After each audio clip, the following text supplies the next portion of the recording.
Welcome to this episode of our program, Arab Affairs. As usual, we will be discussing an important Arab file. Today we'll be speaking as the new U.S. administration took office on January 20th. And as we see that it is already facing a host of challenges. Our concern would be what or how will the Middle East fit into the challenges of the new U.S. Administration? How or what are we supposed to be expecting during the first year, and what is the U.S. Need to achieve in the region? Definitely, the Middle East has been the concern for decades of the U.S. Administrations, and hence we are or we will try to put some perspective of how will the U.S. administration or the new perspectives of a new U.S. administration. We'll be speaking about that and more in our episode. Before we start with our discussion, first let's have a quick look on the news during that week.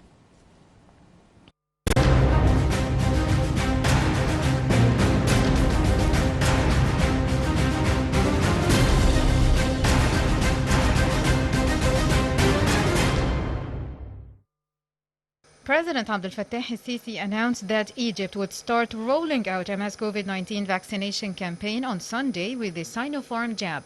In comments after unveiling several development projects in Port Said, President el-Sisi said that Egypt is starting a vaccination drive on Sunday, beginning with healthcare workers, followed by those suffering from chronic diseases, and later the elderly. Egypt, the Arab world's most populous country, received its first batch of the vaccine in December. The company says that its vaccine is 79% effective against the novel coronavirus. Earlier this month, Health Minister Hala Zaid said that Egypt would also receive 40 million doses via Vaccine Alliance COVAX, with the aim of inoculating 20% of its more than 100 million population. Jordanian King Abdullah II told a virtual meeting of leaders on Thursday that the world has a global responsibility to safeguard the health of refugees from COVID-19. This came after Jordan became one of the first to vaccinate refugees. Experts say that ensuring refugees and migrants get vaccinated is key to ending the pandemic through herd immunity, which requires a large portion of community developing immunity to a virus either through natural infection or vaccination.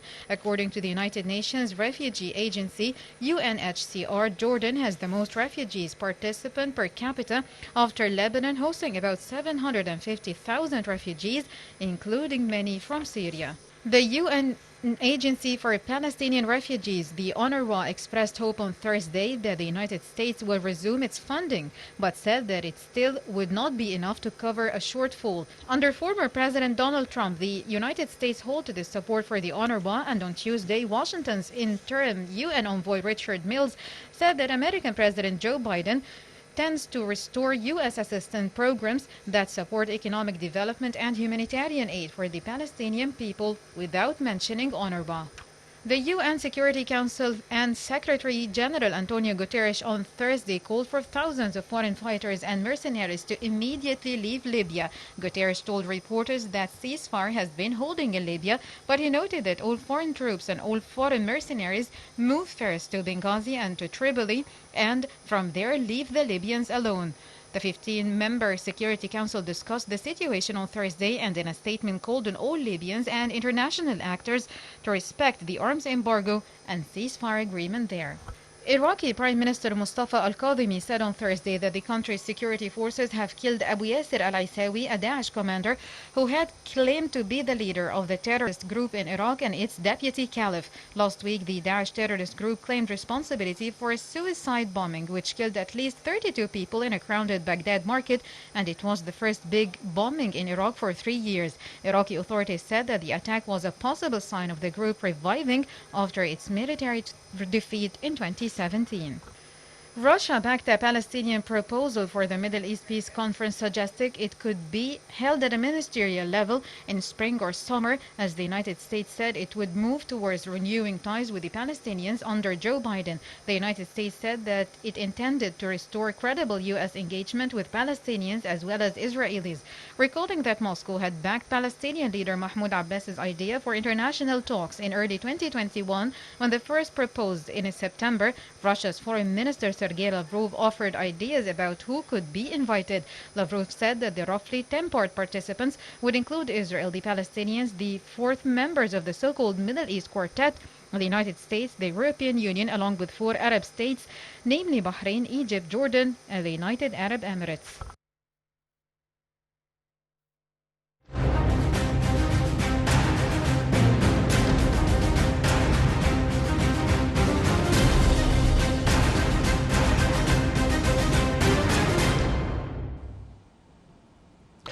Right, welcome back. And as I said at the very beginning, we'll be speaking about the challenges or the host of files before the new U.S. administration, particularly of what we are concerned with, the Middle East.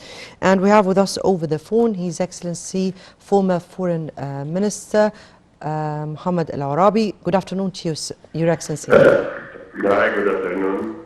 Yes, we're speaking today about a new U.S. administration. The Middle East has always been a main file for the foreign policy of the United States. From your point of view, how is the U.S. seeing the file of the Middle East? Is it in chapters? How many files are there in front or before the U.S. new administration? You're reading. Well, the Middle East, of course, contains many files. I think the priority for the United States and the new administration is the Iranian file, how to curb the Iranian capabilities, nuclear capabilities, I mean. And maybe the second file is the how to maintain the security of Israel in this region. And of course, how to tackle some thorny issues in the region, like Syria, Libya, and Yemen.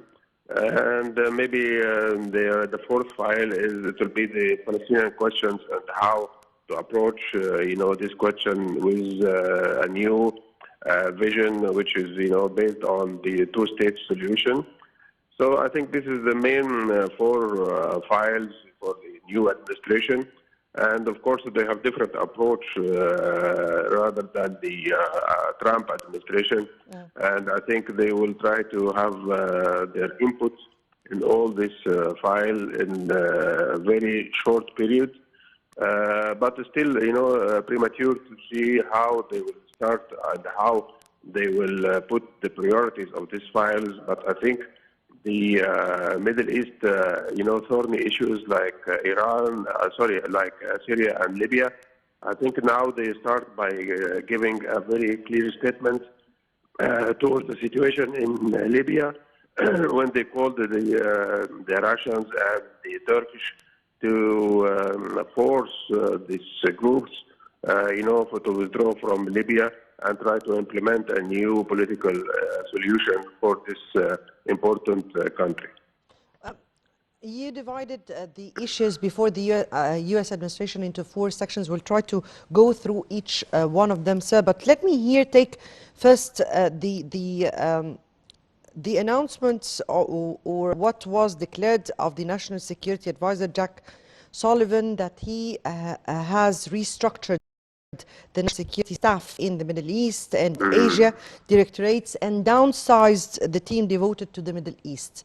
How did you read such a first step taken by the National Advisor? Would that mean that the Middle East would come in priority after Asia or after dealing with China in this upcoming stage? Well, it is a very good question. And I think you just mentioned China. I think the first priority for the United States now, in let us say, if we will say the global approach, I think they will be China. And maybe you will notice that they are now trying to have a new alliance in this region.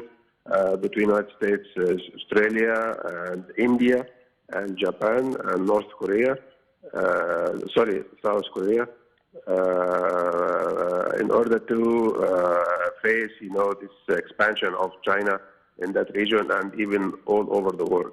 So I guess the issue of Asia and the expansion of China will be, let us say, the first priority for the administration if they will think globally. But the region, our region, the Middle East, I think Iran will be the first file, and after that, maybe they will try to have a new initiatives in order to solve the Palestinian issue, which I think it will not be based on the Trump vision. I think it will be a new approach based on this new states solution. When we speak about the Iranian file, because during the Biden campaign, before he assumes office, he gave clear message that he or the United States will be returning to the agreement with Iran, and that sent a kind of mixed signals to the Gulf area. Yes, from your point of view, of course, dealing with the situation here, the Gulf went through many steps during the past period.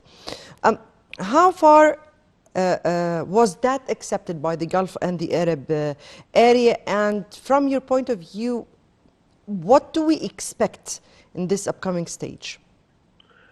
I think, the Iranian issue, they will not embark on any serious negotiation now. I think they will take, some time, maybe at least 6 months, in order to prepare the file, and in the meantime to have consultation with the Europeans and the Gulf states. So I don't see that the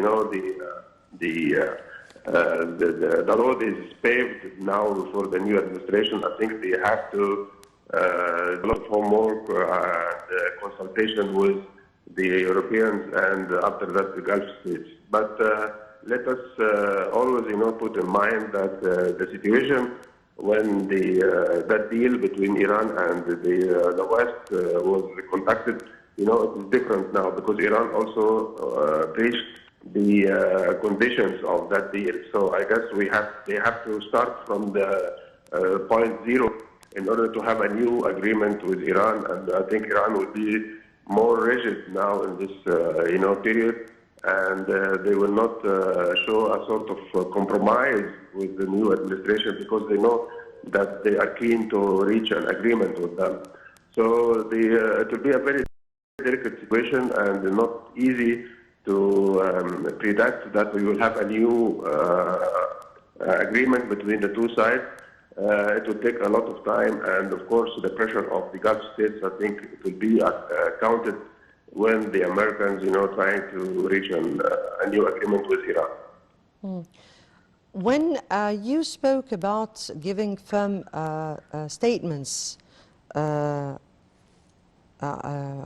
the Libyan situation, or orders he gave, this also opens a big corridor of discussions, because we're speaking here about a whole, not just a whole area, but we're speaking also about the interference of some of the foreign powers that exist in those spots and who have hands.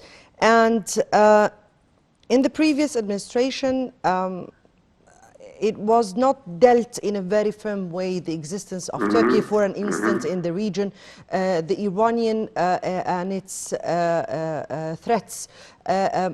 How do you think the new administration would deal with the foreign existence of some of those who are interfering in the Middle East domestic affairs? I think the regional powers like Turkey and Iran, I think they will face a new approach and a new policies from the United States. And if you take Turkey, I think they already realized that this administration will not be more lenient like the Trump administration. Don't forget that Trump administration, they gave them the yellow light order to interfere in Libya.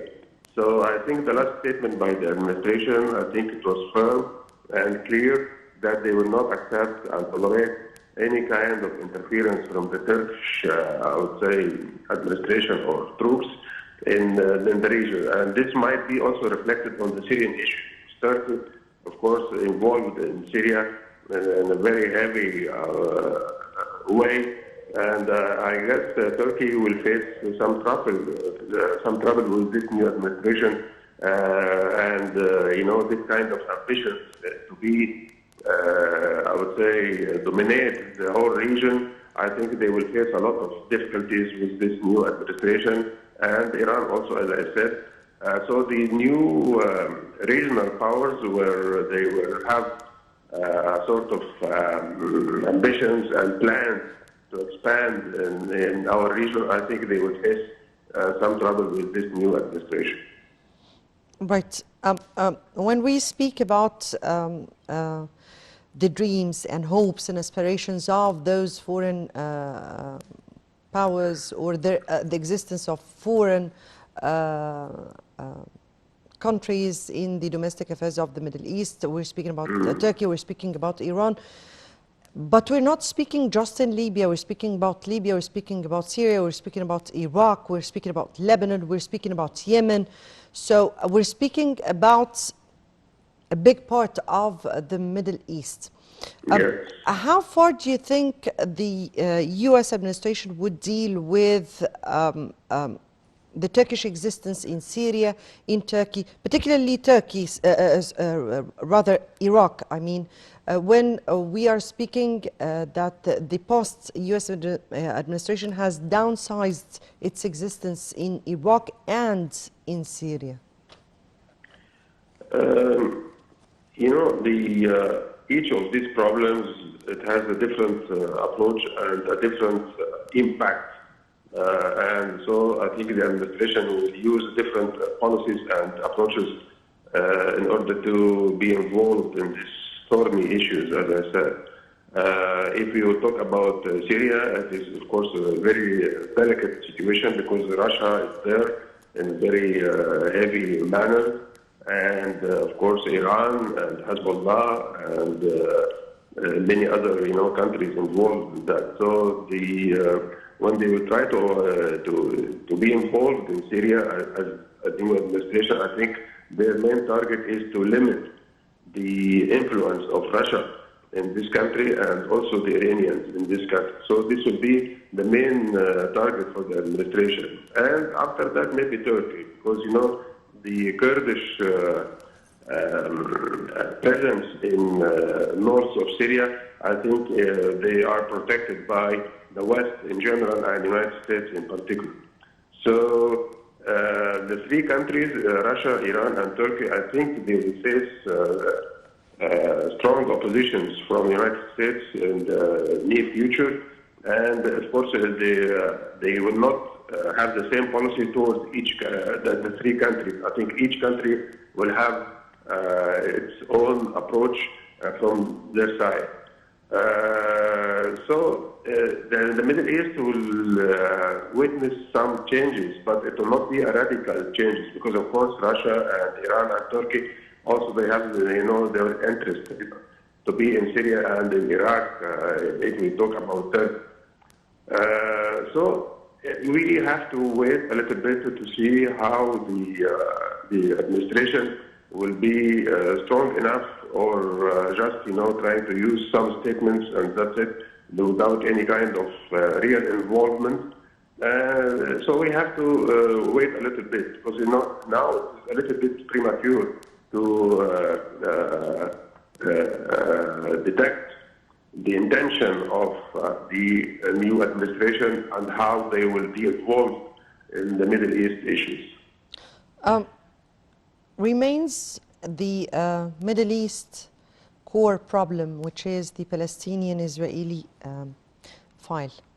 And during the Obama administration, we have seen the two-state solution existing strongly. During the Trump administration, we've seen a change in course, a total change in course in negotiations.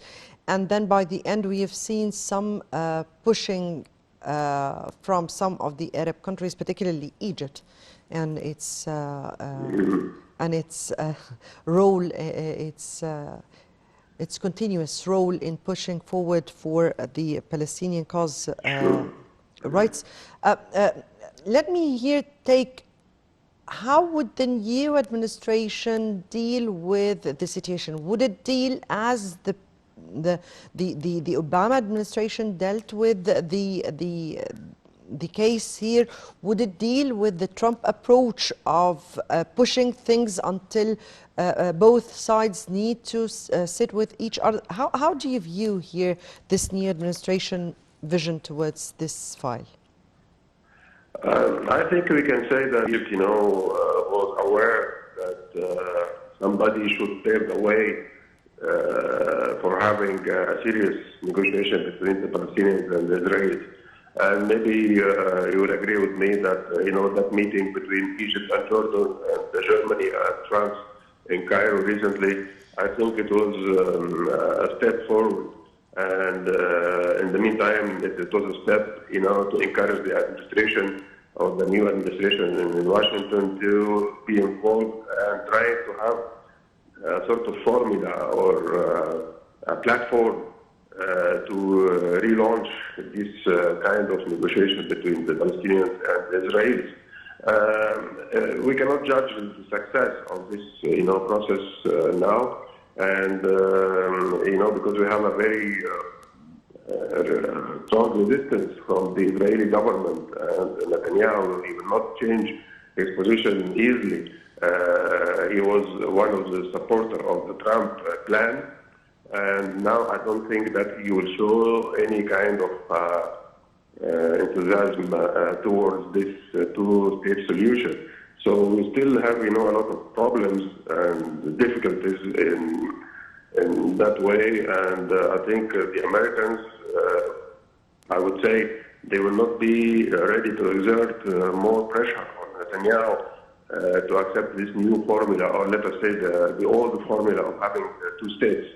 So we cannot be, optimistic now that, okay, everything will be rosy in the near future. I think we still have a lot of efforts to be exerted from the region and also from the Europeans and the Americans to pressure Netanyahu to accept this kind of deal and start negotiation with the Palestinians from this point.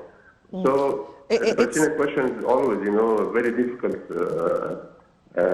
issue, and we have to remember that, we still, let us say from 70 years ago, we're still trying, to have this solution for the Palestinian issue. Well, the Palestinian issue particularly, we have never seen, or we have never dreamt of a rosy scenario to the issue, but but let me here take it from this perspective. I mean here that new preparations were made for the peace negotiations to resume, and I mean here that Egypt has pushed from several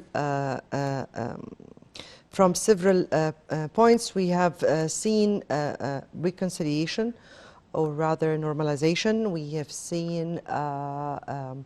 have seen the announcement of the Palestinian president that there will be new elections taking place. I mean here that this step to push for new peace negotiations, some announcement and some steps were taken.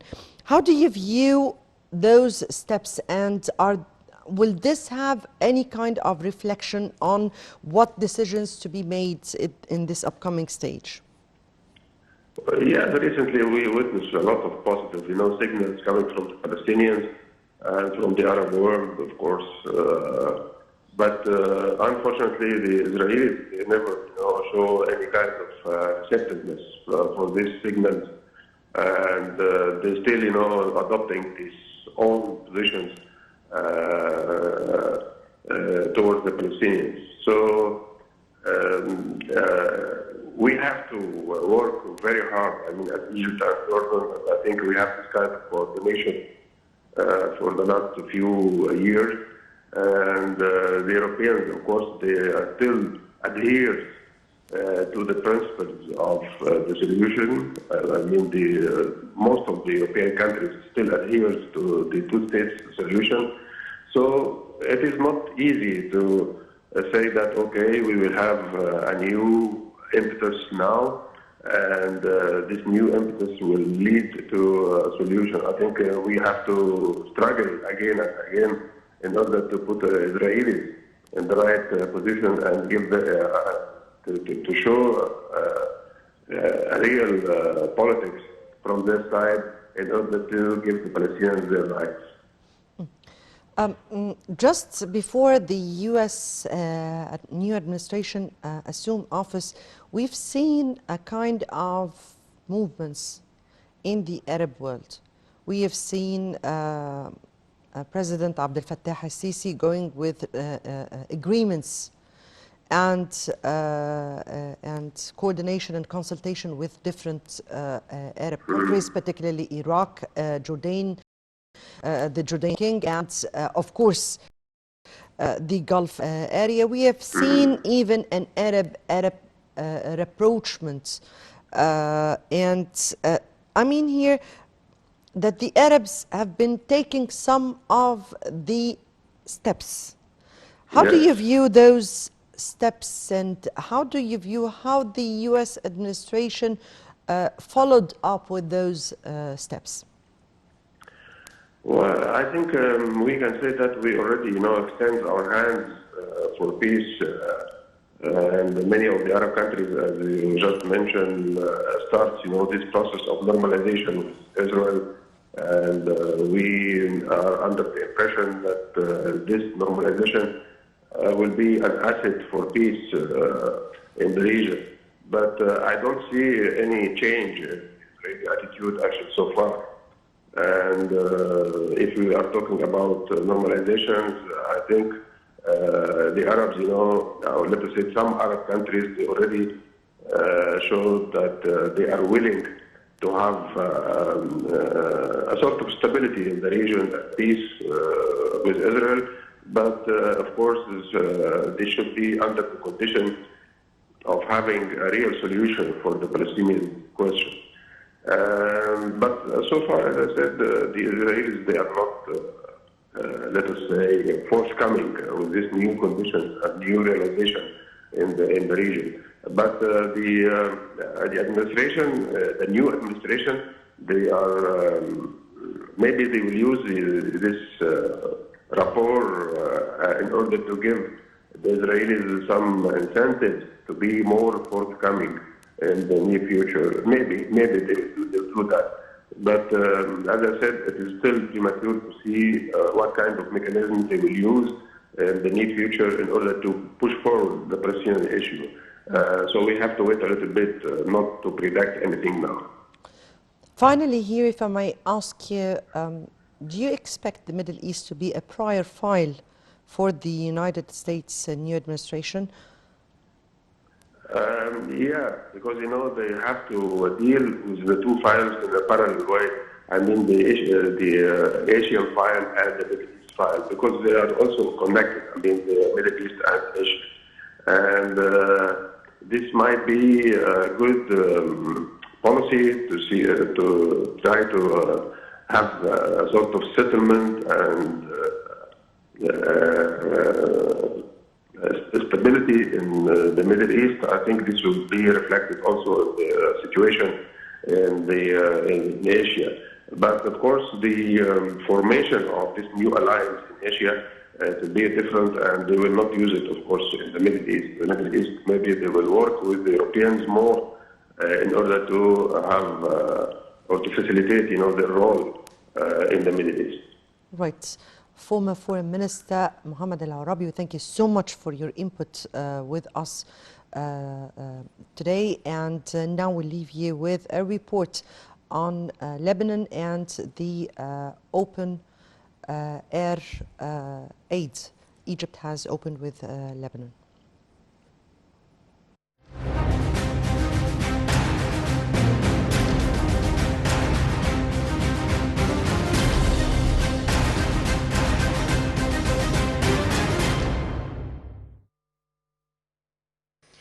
Upon the directives of President Abdel Fattah el-Sisi, the armed forces, in cooperation with the Ministry of Health and Population and the Arab League, 3 military airplanes type C-130 loaded with medical and dairy supplies were sent to the brotherly nation of Lebanon in order to help them confront the second wave of COVID-19.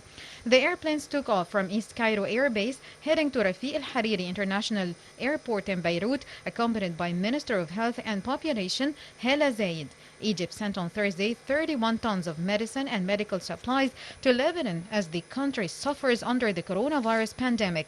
According to an official statement, Zayed arrived in Beirut with a medical aid shipment which was delivered on board 3 military jets. The aid included 16 tons of baby formula and 15 tons of protection supplies including surgical masks, gloves and others, and coronavirus protocol medication to support Lebanon's health system.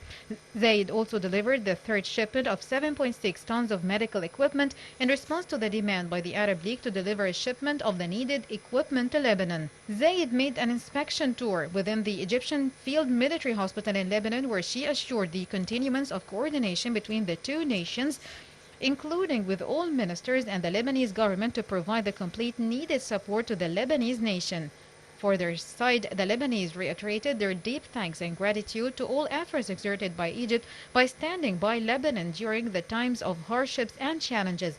Egypt has taken several steps over the summer to provide assistance to Lebanon, including launching an airlift to offer humanitarian aid and relief supplies, and a sea lift to help in the reconstruction of the country after a massive blast at Beirut port in August that killed hundreds of people and displaced over 300,000 others. The blast-hit country's crisis was exacerbated by the pandemic, as rising infection rates in the country led to a coronavirus lockdown nationwide. And in a bid to stem the spread of the virus, the lockdown has led to several demonstrations this week as frustration over the restrictions grew. Lebanon has recorded over 285,000 coronavirus cases and more than 2,470 deaths since the outbreak emerged.